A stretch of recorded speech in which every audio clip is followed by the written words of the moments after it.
Hello. नमस्कार, मैं संजय सनम अच्छा। यूट्यूब के सभी व्यूअर्स का हृदय से अभिवादन। व्यूअर्स, बात ज्योतिष की और ज्योतिष में जिंदगी का एक महत्वपूर्ण पड़ाव शादी, यानी शादी के बिना जिंदगी अधूरी अधूरी सी लगती है। तन्हाई भला किसको अच्छी लगती है, लेकिन कई बार ऐसा होता है कि शादी में विलंब होता है और शादी होती ही नहीं। आज हम चर्चा करेंगे कि शादी में विलंब क्यों होता है, क्या कारक है, ऐसे कौन से कारक ग्रह हैं जो शादी में विलंब कर सकते हैं, और केपी एस्ट्रोलॉजी के द्वारा यानी नक्षत्र पद्धति के द्वारा कि शादी में विलंब होने की वजह क्या है। और हमारे साथ जुड़ रही है जानी मानी ज्योतिष विदुषी गुड़गांव से श्रीमती मैना भटनागर। मैना जी। नमस्कार। नमस्कार मैना जी, एक बार फिर कैसे से हैं? आपका स्वागत। धन्यवाद। मैना जी, आज बात करेंगे शादी, और शादी में देरी क्यों होती है, शादी में विलंब क्यों होता है, और केपी एस्ट्रोलॉजी के द्वारा आप बताएंगी हमारे व्यूअर्स को कि शादी में विलंब होने की वजह कौन कौन से कारण होते हैं, कौन से ग्रह होते हैं, कौन सी ऐसी स्थितियां होती है। मैना जी। जी। ज्यादातर मैंने देखा है कि ज्योतिष लोग एक गलती कर जाते हैं चार्ट देखने में कि कई बार शादी होती ही नहीं है हम्म। और फिर कहते रहते हैं कि अब ये योग बन रहा है, फिर ये बृहस्पति संबंध बनाएगा तो ये योग होगा, या ये दशा बदलेगी तो ये योग होगा। तो 3 परिस्थितियां होती हैं कि एक तो शादी होगी ही नहीं, दूसरी शादी होगी, और तीसरी जो आपने कहा विलंब। विलंब के लिए देखिए, सच पूछा जाए तो ज्योतिष में कोई भी ग्रह अच्छे या बुरे नहीं है, सारे ही ग्रह अच्छे हैं। उनका हमारे चार्ट में हमसे क्या संबंध बनता है जी। वो बहुत मायने रखता है। कई बार शुक्र जो विवाह का, वैवाहिक सुख का कारक और संपत्ति का कारक है, वही देर कर देता है। और यही कृष्णमूर्ति पद्धति की खूबी है और बड़ी अचूक बात है, जिसमें कोई गलती नहीं होती अगर हम उसके नियमों को पालन करें। देर क्यों हो रही है? अब चूंकि विषय सिर्फ देर का है, तो पहली बात तो हम ये देखेंगे कि देखिए, अगर मोटी सी बात है कि अगर चूंकि सप्तम भाव का जो उप नक्षत्र स्वामी है, उसका संबंध अगर छठे से और सप्तम दोनों से हो जाए, और दशा 2 अलग ग्रह की चल रही हो, और उसमें संबंध दोनों घरों में बना लिया है और अलग अलग दशाएं चल रही, तो वहां दशा भी मैटर करेगी। इसलिए कहना कि कौन सा ग्रह देर करेगा, ये उचित नहीं है किसी एक के ऊपर दोष देना। ये जी, दशा का बहुत प्रभाव है। दशा का बहुत बड़ा प्रभाव है। कई बार अगर देरी है तो उसमें जब तक अनुकूल दशा नहीं आएगी, विवाह नहीं होगा जी। पर ज्यादातर लोग शनि और मंगल को दोषी मानते हैं। तो पहले मंगल को लेते हैं। अब देखिए, मंगल जो है वो बहुत ही ऊर्जा कारक ग्रह है, और मंगल से हम बहुत सारी चीजें देखते हैं। और पुराने समय में मंगल को, चूंकि स्त्रियों को थोड़ा कोमल और बात मानने वाली, समझदार, इस तरह की चीजें और इस तरह के गुण उनमें देखे जाते थे, इसलिए मंगल का मिलान बहुत जरूरी माना जाता था। जी। मेरा पर्सनल व्यक्तिगत अनुभव है कई लोगों के साथ कि मंगल का 28 गुण और 30 गुण, 32 गुण, इस चक्कर में मिलाने के चक्कर में कई बार अच्छी कुंडलियां हाथ से निकल जाती हैं। जी जी जी जी। तो ये बात आपने बहुत सही कही। मैं बीच में आपको रोक रहा हूँ कि ये जो गुण मिलान वाली जो बात है, इसमें अनुभव में ऐसे ही आते हैं कि बहुत ज्यादा संख्या में गुण मिलते हैं, लेकिन उनका दाम्पत्य जीवन बहुत अच्छा नहीं होता, और बहुत कम गुण मिलने के बाद में भी दाम्पत्य जीवन अच्छा हो जाता है। हाँ, तो ये बात ठीक है कि मांगलिक को मांगलिक से मिलान करना चाहिए, लेकिन उसकी वजह ये है कि देखिए, एक तो मांगलिक है, यानी इसके अंदर मंगल के गुण है, उसमें ऊर्जा है, शक्ति है, काम करने का उत्साह है, प्रेम का भी उतना ही उत्साह है, और शारीरिक शक्ति भी उतनी है। तो उसके साथ अगर आप किसी ऐसे का मिलान कर देंगे जिसके अंदर उतनी ऊर्जा, उतनी क्षमता, उतनी मानसिक तेजी उस चीज को की बराबरी करने के लिए नहीं होगी तो एक सरल सी बात है, ऐसा जोड़ उचित नहीं बैठता। वो बैलेंस नहीं होगा मैरिड लाइफ के लिए। मैरिड लाइफ के लिए जी। तो ऋषियों ने ये सोचकर सही मिलान किया होगा। तो वैदिक हिसाब से तो 1, 4, 7 और 8 में जो है वो मंगल माना जाता है। कई 12वें में भी मानते हैं और साउथ में जो है वो सेकंड हाउस में भी मानते हैं। जी। मतलब ये है कि अगर चतुर्थ को देख रहा है तो भी नुकसान देगा, सप्तम को देख रहा है तो भी अष्टम का मंगल बहुत ही स्ट्रॉन्ग माना जाता है। लेकिन कृष्णमूर्ति जी ने अपने KP4 का मैं जरूर यहाँ पे परिचय दूंगी कि KP4 में रीडर KP4 में उन्होंने बहुत ही सटीक रूल दे दिए हैं कि अगर उसमें पहला ये है कि अगर चंद्रमा और मंगल एक ही साइन में है तो मंगल के दोष कट जाते हैं, निर्मल हो जाता है वो। हाँ, निर्मल हो जाता है जी। और उसमें है दूसरा, कई रूल है, मैं सारे तो नहीं बताऊंगी, इसमें दो ही बताती हूँ कि दूसरा है कि अगर मंगल पहले, दूसरे, चौथे, 7वें और 8वें में लगन से, चंद्रमा से, वीनस से हो, पर अगर वो मेष और स्कॉर्पियो में है तो कोई दोष नहीं है क्योंकि फिर वो अपने घर में हो गया। तो इस तरह से भी उन्होंने मंगल का काट दिया है। उन्होंने मंगल को इतना दोषी नहीं माना, मंगल को पहले समझने की जरूरत है। दूसरा मैंने देखा है कि मंगल, आप ये देखिए कि मंगल आपके सप्तम भाव से एज ए नक्षत्र, उपनक्षत्र स्वामी कितना संबंध बना है। क्योंकि देखिए हमें मंगल की बहुत जरूरत है जीवन। बिल्कुल। कोई ऐसा जनरल बता दीजिए, कोई ऐसा बड़ा शासक बता दीजिए जिसका मंगल पिता हुआ हो और वो शक्तिशाली बन गया हो। जी जी बिल्कुल सही। ठीक है ना। अब विवाह में हम ये नहीं चाहते, विवाह में उसको हम दोषी इसलिए मान लेते हैं क्योंकि वो प्रेम और कोमलता का घर है तो वहां बैठकर उत्पात करेगा, बदमाशी करेगा, इसलिए हम मंगल से घबराते हैं। बट कहीं और मंगल अगर स्ट्रांग है तो हमें फिर ये देखना चाहिए कि वो सप्तम भाव से किस तरह से, क्या अपने नक्षत्र उपनक्षत्र से भी संबंध अगर बना रहा है, वहां पर कुंडली को समझने की जरूरत पड़ती है। मीना जी, दाम्पत्य जीवन में शारीरिक क्षमता भी बहुत महत्व रखती है और वहां पर भी मंगल की भूमिका को अपन नकार नहीं सकते। बिल्कुल बिल्कुल। और मंगल देखिए रक्त का कारक है और मंगल शक्ति का भी कारक है। जी। दूसरा शनि, शनि जो है वो देखा जाए तो बहुत अच्छे ग्रह हैं। ज्यादातर लोग शनि से घबराते हैं और शनि के नाम से बहुत डरते हैं। अब शनि जो है वो बाहर के प्लैनेट है ना, कुछ अंदर के प्लैनेट हैं, कुछ बाहर के प्लैनेट है। शनि क्योंकि बाहर के प्लैनेट है इसलिए उनका इन्फ्लुएंस बहुत स्ट्रांग हो जाता है।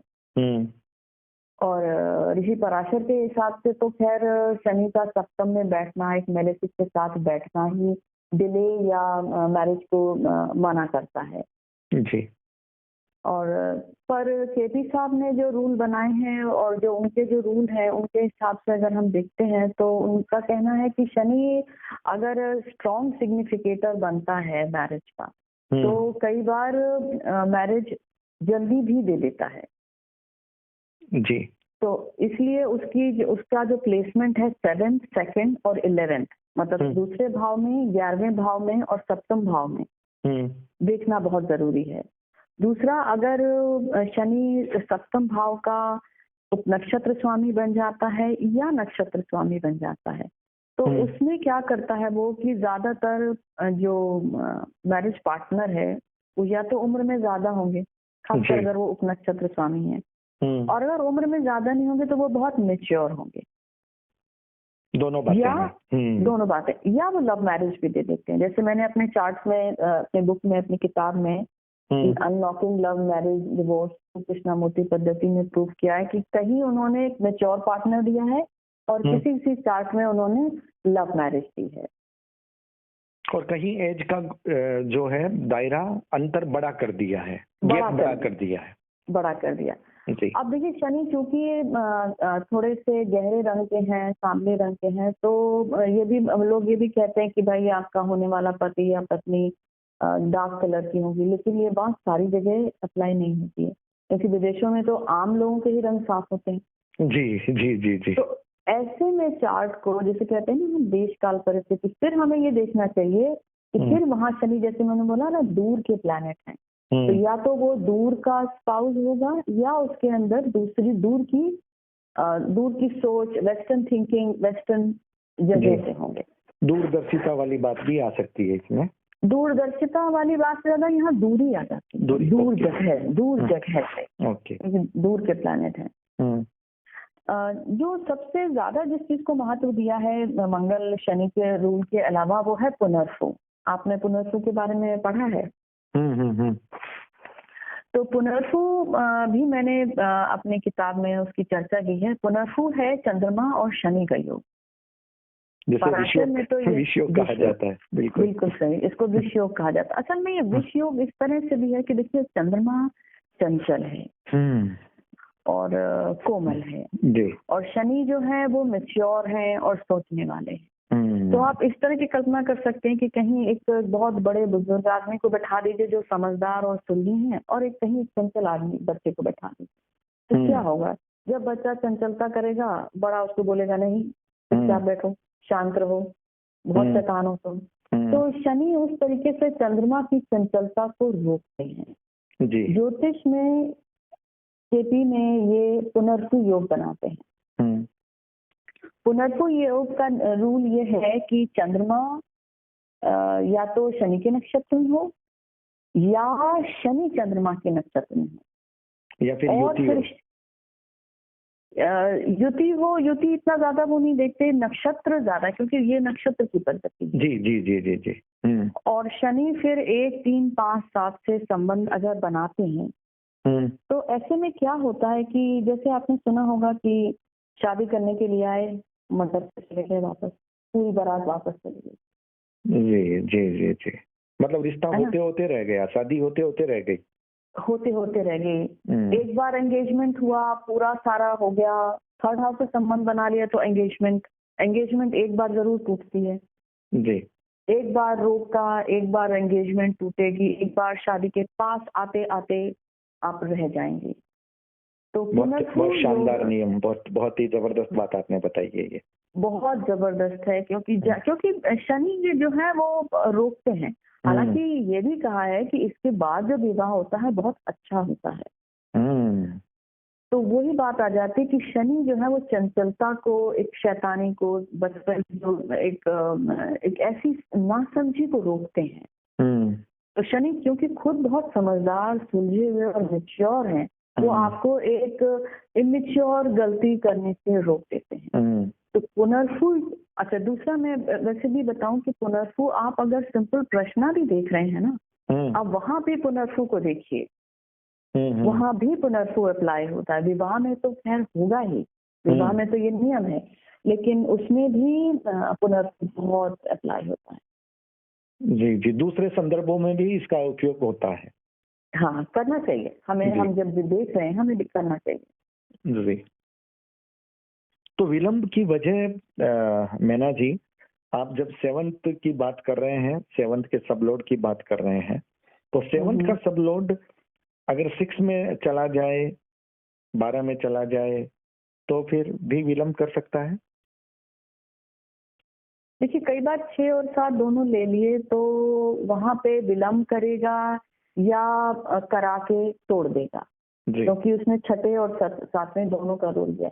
लेकिन यहाँ पर क्या है कि हम इसमें डिले देखेंगे। We are not looking at denial, looking at delay. तो डिले के लिए हम ये देखेंगे, जैसे कई बार अगर चतुर्थ में बैठ जाता है, वहां भी डिले कर सकता है। वो ठीक है कि आपको अगर तीसरे या चतुर्थ से संबंध बना लिया तो पत्नी या पति आपके बिल्कुल आस पड़ोस के होंगे। अगर चतुर्थ में आ गया तो सेम नेबर हो, बिल्कुल रिश्तेदारों के बताए हुए होंगे, ये भी हो जाता है, माँ के रिश्तेदार, उस माँ के रिश्तेदार, उसके लिए फिर थोड़ा रिश्तेदारों के लिए फिर वो और भी चीजें आ जाती हैं। आपकी बात सही है। बिल्कुल। तीसरा हो गया तो जैसे हम गुड़गांव में रहते हैं, नेबर है या आस पड़ोस के लोग, बिल्कुल। फिर भी इन चीजों में हम यहाँ पर डिले कारक प्लैनेट को भी देखेंगे, कारक प्लैनेट को भी देखेंगे। तो कारक प्लैनेट, जैसे मैंने बोला कि अगर लगन आ रही है तो लगन डिले कर देगी, क्योंकि कई बार वो लव मैरिज के लिए भी कारक होती है जी। और अगर हम सिर्फ 2 प्लैनेट को देखेंगे तो इसमें 2-3 बड़े खास रूल हैं। उसमें मैं ये बताऊंगी कि शनि जो है अगर वो पहले, तीसरे, 5वें, 7वें और 10वें में है और अगर वो कोई बेनिफिक हाउस ओन नहीं कर रहे, मतलब कोई भी अच्छा घर नहीं ले रहे, तो वो डिले कर देंगे जी। और अगर शनि डिले के बाद में दाम्पत्य जीवन में भी इम्पैक्ट रहेगा, इफेक्ट जरूरी रहेगा? नहीं, जरूरी नहीं है, वो जरूरी नहीं है, वो जरूरी नहीं है। जी। और दूसरा यह है कि शनि अगर डिले के कारक खुद बन जाते हैं तो विवाह 32 से पहले नहीं होता और कई बार 32 से 36 के बीच में होता है। जी। राहु अगर डिले का कारक बन जाता है तो फिर वो 42 तक ले जाता है। आपको पता है सभी ग्रहों की अपनी अपनी जी age है। जी जी जी केतु 48 तक चला जाता है। एग्जैक्टली, बिल्कुल से केतु 48 तक जल्दी शादी कराने वाले प्लैनेट जो है चंद्रमा बहुत जल्दी करा देता है। चंद्रमा अगर सब लॉर्ड है तो इसमें हमें ये देखना बहुत जरूरी है कि जो सप्तम भाव का उप नक्षत्र स्वामी बना है ये भी हमको टाइम का इंडिकेशन बहुत अच्छा देता है। अगर दूर के प्लैनेट बनते हैं तो वो थोड़ा डिले कर, हमें इसको ही नहीं बताते, वो समय को भी इंडिकेट कर देते हैं। तो चाहे आप एक नेटल चार्ट ले रहे हो या आप फरेरी ले रहे हो, एक सही ज्योतिष को सबसे पहले ये देखना चाहिए कि कौन कौन से घर आए हैं और कौन कौन से ग्रह आए हैं, क्योंकि ग्रह भी कुछ कहेंगे और घर भी कहेंगे। जी जी बिल्कुल बिल्कुल। और ये जो कुंडली मिलान वाली बात आती है जी, इसको आप किस रूप में देखते हैं? अगर मैं केपी से कहूँ, देखिए कुंडली मिलान, मुझे लगता है कुंडली मिलान जैसे मैंने बोला कि कई बार हमसे गलती हो जाती है कि 32 गुण मिल रहे हैं और कुछ भी नहीं हुआ, 34 गुण मिल रहे हैं और फिर भी शादी नहीं हुई और 18 गुण मिल रहे हैं तो भी नहीं हुआ। तो कृष्णमूर्ति पद्धति में नक्षत्र और उस नक्षत्र के द्वारा बहुत अच्छी तरह से और इजी तरीके से मिलाया है। मैंने अपनी बुक में उसके रूल्स भी दिए हैं और उसको एक्सप्लेन भी किया है। एक बार आपकी बुक का नाम हमारे व्यूअर्स के सामने फिर बता दीजिए ताकि बुक के माध्यम से वो उसे समझ पाएंगे। जी, मेरी बुक का नाम है unlocking love marriage divorce through Krishnamurti Paddhati. जी जी। कोई खास बात और मैना जी इस प्रसंग पर? इस प्रसंग पर मैं एक बहुत अच्छा टिप देना चाहूंगी अपने क्लाइंट जो पढ़ रहे हैं और जो ज्योतिष करना चाहते हैं कि अगर आपको नेटल चार्ट में लगे कि टाइम गलत है तो ऐसे में आपको, चाहे पेरेंट हो चाहे पूछने वाला खुद ही पूछ रहा हो, आप एक प्रश्न बना लीजिए और फिर आप जो आपको प्रश्न से उत्तर मिलता है उसको और जो नेटल चार्ट है उसको और दशाएं, कॉम्प्रिहेंसिव स्टडी है लेकिन सटीक पहुंचने के लिए आपको यहाँ पे प्रश्न बहुत सपोर्ट करेगा। क्योंकि मैं बताती हूँ क्या, मैंने अपने काफी टीचर से इसका डिस्कशन किया हुआ है। देखिए जब बच्चा पैदा होता है उस समय डॉक्टर ये नहीं परवाह कर रहा कि आपकी जन्मपत्री का समय सही हो, है ना। वो तो बच्चे को उठाते हैं, उसे क्लीन करते हैं, उसे थोड़ा थपथपाते हैं और वहाँ भी टाइम रॉन्ग हो ही जाता है। जी हाँ, सांस लेता है। जीवन हमारा सांस है, जिस समय सांस गई समय खत्म और जिस समय सांस आपने पहले ली आपके सारे कर्म वहां से शुरू होते हैं। वही आपका बर्थ टाइम होता है एक्चुअली, वही आपका बर्थ टाइम होता है जी। तो अब डॉक्टर क्या करते हैं, वो अपने अनुभव से, ठीक है बच्चे को रैप किया, माँ को दिया, सब कुछ देखा ठीक ठाक है, फिर अपने अनुभव के अनुसार 4-5 मिनट जो भी उनका अपना अंदाज है लिख देते हैं। लेकिन समय हमेशा देखिए सेकंड्स भी आएंगे, कभी भी 4:25 नहीं होगा, 4:25 35 सेकंड होंगे। बिल्कुल बिल्कुल बिल्कुल बिल्कुल। तो इसलिए अगर आप एक अच्छी प्रैक्टिस करना चाहते हैं, अपने सब्जेक्ट से ईमानदारी रखना चाहते हैं, तो किसी भी प्रश्न के लिए आप कॉम्प्रिहेंसिव स्टडी करिए। आप नेटल चार्ट भी लीजिए, उसके लिए प्रश्न भी लीजिए, प्रश्न की दशाएं, नेटल की दशाएं, दोनों का प्रॉमिस, ये सब मिलाने के बाद जब आप सेटिस्फाई होते हैं तब आप प्रेडिक्शन करिए। बिल्कुल बिल्कुल और मैं इसको बहुत फॉलो करती हूँ। जी जी जी। मैना जी ये भी बताते चलिए कि हमारी जो सीरीज चलने वाली है ये इन्हीं विषयों पर चलने वाली है। इस बार हमने डिले को लिया है, अगली बार हम अपने व्यूवर्स तक किस विषय को लेकर के आने वाले हैं? देखिए, अगर कोई रिक्वेस्ट आ जाती है तो हम वो ले लेते हैं, नहीं तो हम विवाह को लेंगे। विवाह मतलब इस बार डिले को लिया है, अब लेंगे कि विवाह के होने के किन परिस्थितियों में होता है? ठीक है, सब्जेक्ट बहुत अच्छा रहेगा हमारे व्यूअर्स के लिए वाकई में, और जिज्ञासुओं के लिए बहुत ही अच्छा रहेगा। विवाह की जो बात है जिंदगी के लिए जरूरी भी है और ये जिंदगी के लिए बहुत जटिल भी है। रिश्ते बनते मुश्किल से हैं और बनते हैं तो निभते मुश्किल से हैं। इसलिए विवाह के बाद, विवाह से पहले भी और विवाह के बाद भी दोनों तरफ ज्योतिष की आवश्यकता होती है। मैना जी हमारे साथ जुड़े उसके लिए आपका बहुत बहुत शुक्रिया। व्यूअर्स, वीडियो को लाइक कीजिएगा, शेयर कीजिएगा, चैनल पर अगर नए आए हैं तो सब्सक्राइब करना मत भूलिएगा। ज्योतिष पर हमारी ये श्रृंखला मैना भटनागर जी के साथ जारी रहेगी। बहुत बहुत शुक्रिया, बहुत बहुत आभार, नमस्कार।